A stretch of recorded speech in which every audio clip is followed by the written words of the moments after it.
First, you have some time to look at questions 1 to 6.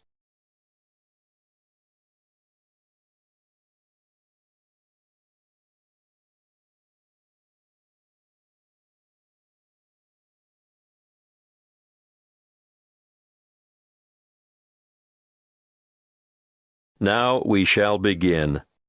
You should answer the questions as you listen, because you will not hear the recording a second time. Listen carefully and answer questions 1 to 6. Good afternoon. How can I help you? Good afternoon. I'd like to lodge a claim. Certainly. Name? Emily Jane Appleby. Appleby. That's an unusual name. Sorry, what did you say your first name was again? Emily Jane. Now, Miss Appleton, could you please fill in this claim form? I've never done that before. Can you help me? Yes, of course. The first part is for the claimant's details. Where do you live? At 1 Uranga Street, Durham. How do you spell Durham? Durham. Of course, I should know that. But it's just one of those names that sounds quite different from the way you spell it. It is confusing. I've seen it spelt with 2 R's. And what's the postcode for Durham? 4105. Good. And do you work? No, not at the moment. Okay, so no work number. What about a home phone number? Yes, I can give you that. It's 7848-3762. 7848? 3762. Right. Now, this part here is for the respondent's details. Who's the respondent? The individual person, company, or business that you're claiming against. Is the claim against a landlord, tenant, trader, or driver? Well, it's a company that sells home appliances. So that's trader, then. Just a moment while I write that down. ABC Appliances, actually. Oh, now this part is really important. If the respondent is a company, you must have the company's full and correct name and registered address. I've looked it up on the internet, and it's ABC Appliances Limited. Good. If we don't get this part absolutely right, you won't have a legal claim. And their registered address? Yes, I've got that written down here. Just a minute. It's, 17 Brown Avenue. That's in Barden, isn't it? I think I know the place. My wife bought a vacuum cleaner there last month. Yes, Barden. Have you got the postcode for Barden? It's really similar to mine. Wait a moment. I'd better make sure I get it right. 4065. That's it. And what's the telephone number for ABC Appliances?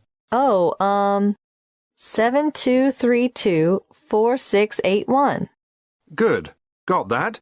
Now, in the third part of this form, we get to the actual goods or services that are in dispute. I assume you made a purchase from them. Yes, that's right. On the 3rd of February, 2011. And did the goods have any sort of guarantee or warranty? Yes, but only for 6 months. So it was just a 6-month warranty? Yes, they offered me an extended warranty for 3 years. But I would have had to pay extra for that. Oh, I see. Before you hear the rest of the conversation, you have some time to look at questions 7 to 10.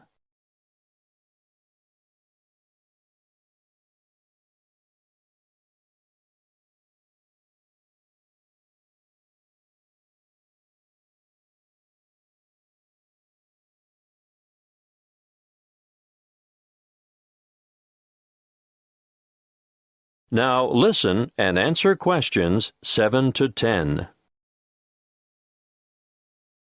You'll need to give a full description of the goods involved, the nature of the defect or fault, and any other relevant particulars. So, tell me, what did you buy? I bought a washing machine. Yes. But what brand, model, and serial number? The brand name was Mallard, and it was the Whisper model. Serial number, just a moment. I've got the warranty papers in my bag. Yes, here it is. Serial number XY303. Great. Now I need to know how much you agreed to pay. It cost £1,000. Did you trade in your old machine? Yes, as a matter of fact, I did. Okay. Now, what were you given for the trade-in? £250. So, in actual fact, the purchase price you agreed on was £750. That's right. And they delivered the goods 2 days later, on the 5th of March, and picked up the trade-in at the same time. Now, think carefully about this next question. What did the respondents say about the quality of the goods, or the way they would perform? The salesman who served me at the appliance shop said, "The Mallard Whisper model has a much shorter cycle, so it uses less power. Oh," and he added, "and it will also use less water." Is that true? Well, partly. It does seem to use less water, but both the wash cycle and the rinse cycle go on for much longer than my old machine, so I don't see how it can use less electricity. But the sales assistant also said, "This model is whisper quiet." And is it? No, not at all. It's so noisy we can't hear the television in the next room.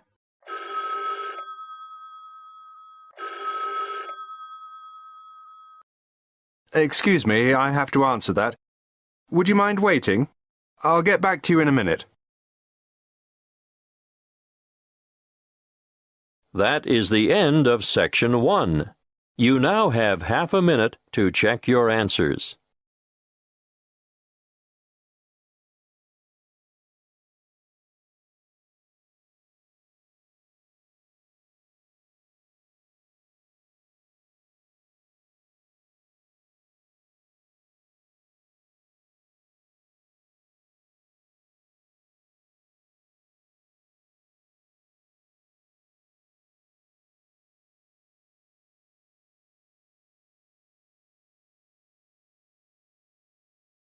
Now turn to Section 2.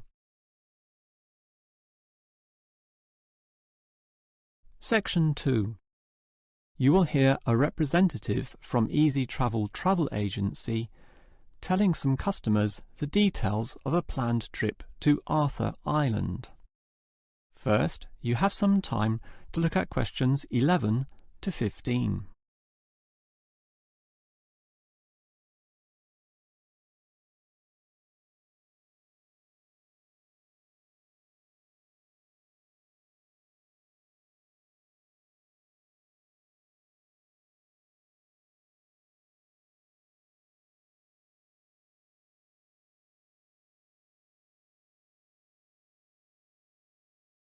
Now listen carefully and answer questions 11 to 15. All right, hello everyone. Now, you're all here to learn about the trip to Arthur Island. As you might know, the population is about 7,000. That's permanent residents, a far cry from the early days when some 17,000 people lived there.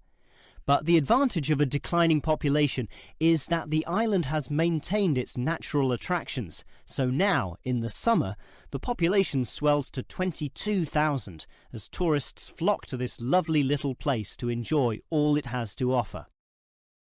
It's an interesting fact that Arthur Island was once very isolated, with only a rickety wooden bridge connecting it to the mainland. Heavy trucks could not pass over, as could be seen by the accident in 1971 when the bridge broke.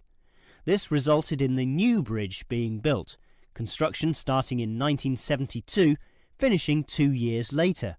And since then, business has boomed for the tourism industry.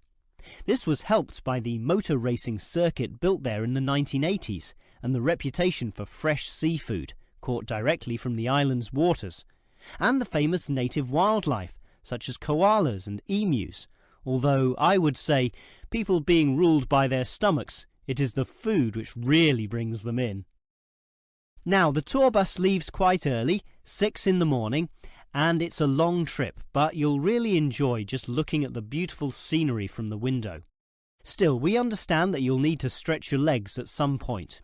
For this reason, we used to stop at the Emu Park Wildlife Sanctuary until Arthur Island developed its own sanctuary, rendering that former stop-off somewhat redundant.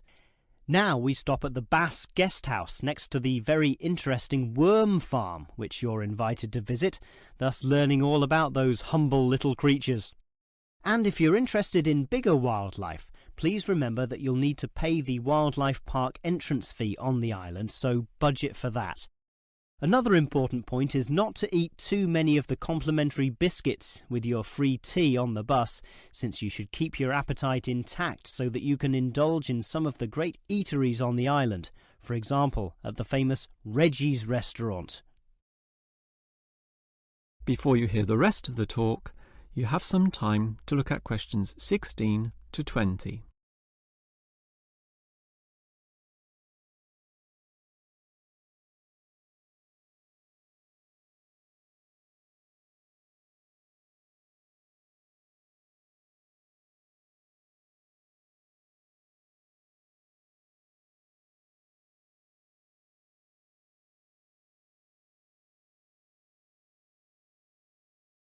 Now listen and answer questions 16 to 20.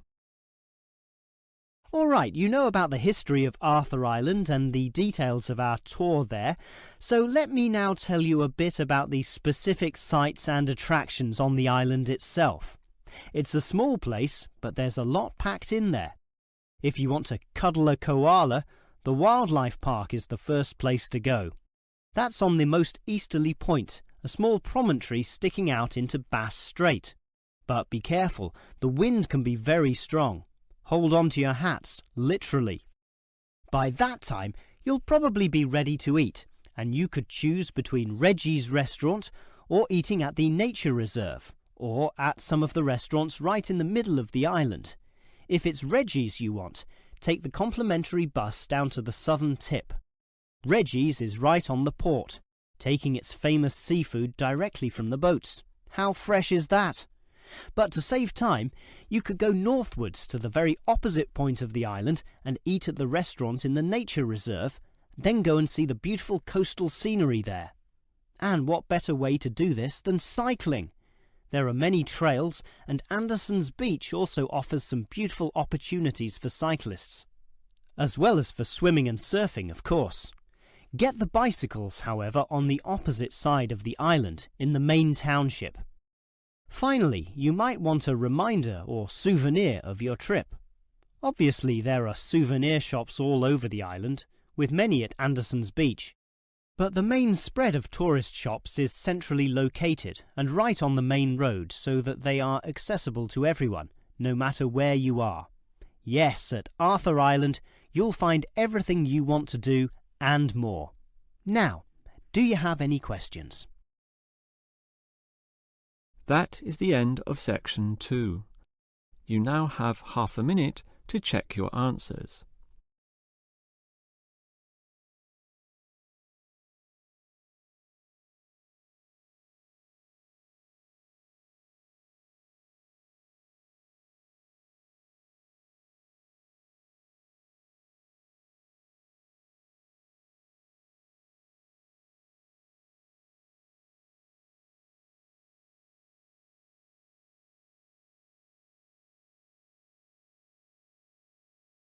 Now turn to Section 3.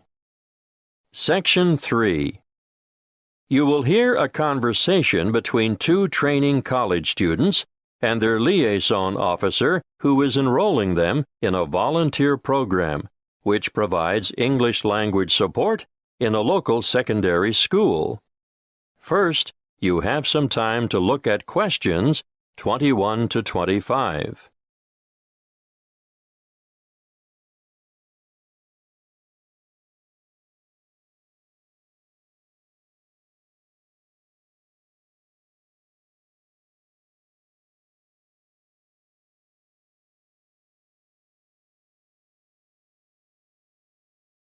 Listen carefully and answer questions 21 to 25. Come in and sit down, Lester. Sharon, I can see you're keen to know more. To start with, I'd just like to say that we value volunteers highly and recognize their importance and assistance in the provision of quality education. Thank you. We're looking forward to helping out. But what exactly can we do? Volunteers can undertake a range of tasks. In general, they enrich the English language program and complement the contributions of salaried staff members. Yes, but what would we do specifically? Oh, a variety of tasks. For instance, you can tutor individual students in reading. I thought that might be the case. But you can also help students edit their written responses. Great. Is that also a one-on-one activity? Oh, yes, definitely. But volunteers are also called on to assist in designated classes. And what exactly would we do there? Well, it depends on the class, of course, but usually you take on the role of an assistant.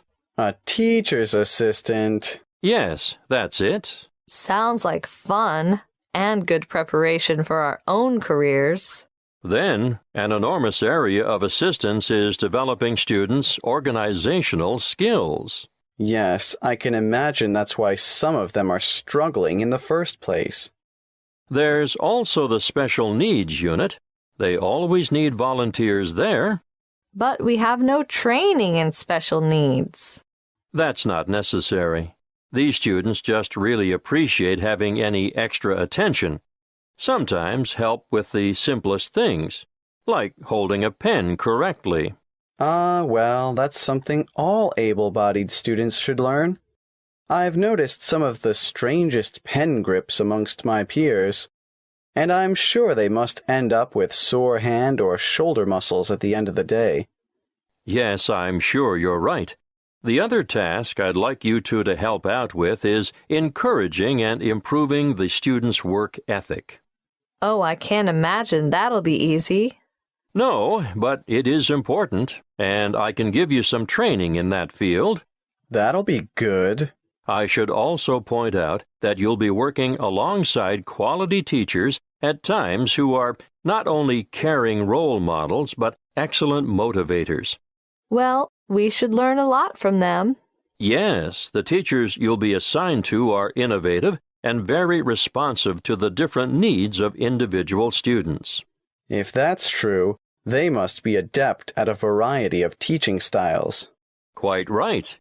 You know, part of my mission is to forge close partnerships between experienced teachers and trainees like yourselves. As far as I can see, everyone has something to gain from the exchange of information and skills, not just the students you're helping. Before you hear the rest of the conversation, you have some time to look at questions 26 to 30.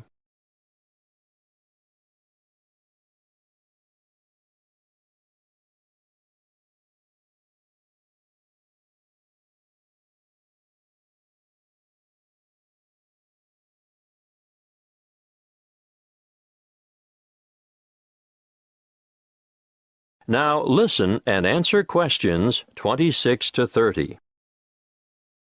There are a number of interesting developments going on at the moment, and I've chosen you two because of your varied academic backgrounds. Now you, Sharon. I majored in business studies before I came to Teachers Training College. Yes, exactly. Well, I've always been more interested in science, marine biology in particular. Yes, I think it's quite exciting. The school you're going to assist at is augmenting the number of vocational learning experiences offered within its subjects. Educational philosophy these days seems to recognize the importance of increasing practical components in the curriculum. Areas of development being pursued include building and construction, agriculture, business education, and hospitality. But the Marine Studies course is already well developed. Oh, now I see where we fit in. You'll find that the school has an excellent library and audio-visual collection. There are 3 computer laboratories and a special needs network with 6 stations. Ah, they are well equipped. Wait till you see their independent learning center. What's so special about their ILC? They have the most sophisticated self-learning software I've ever seen in this region of the country. Really? Uh-huh. And there's a wide number of extracurricular activities, an extensive sporting program. Oh, sport? Not my thing at all. Well, no, maybe not. But they also promote students' participation in different scholastic competitions. I'm impressed. I think we're going to enjoy this. That is the end of Section 3. You now have half a minute to check your answers.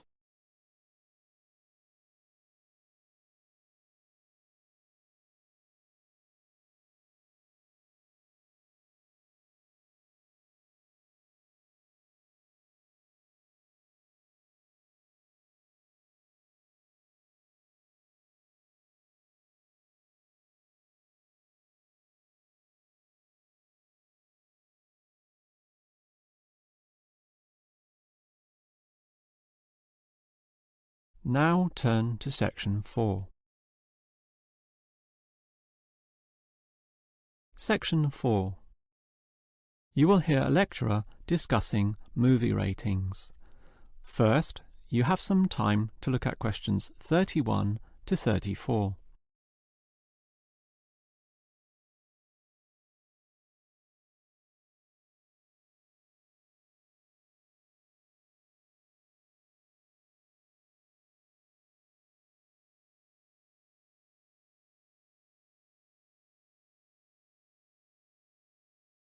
Now listen carefully and answer questions 31 to 34.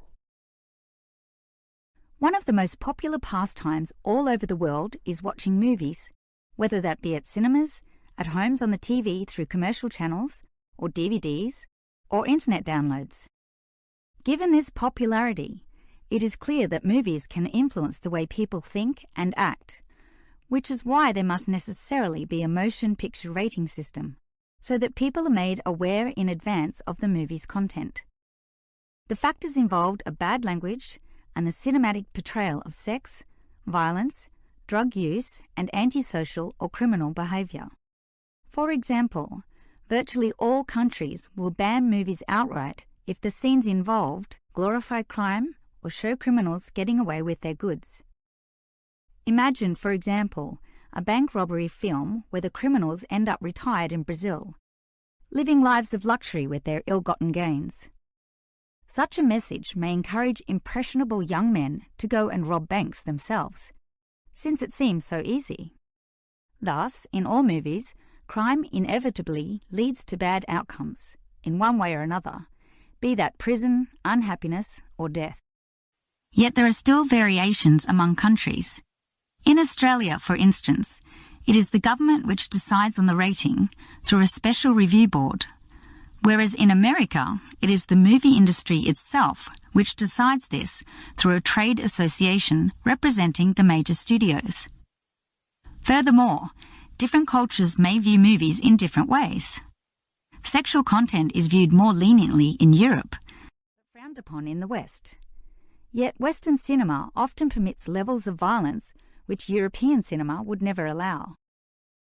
And further complications come in when judging a movie within its historical context. For example, a war movie, designed by its makers to be realistic, will necessarily have graphic violence, which will often be permitted, providing it is not glorified in any way. Before you hear the rest of the lecture, you have some time to look at questions 35 to 40.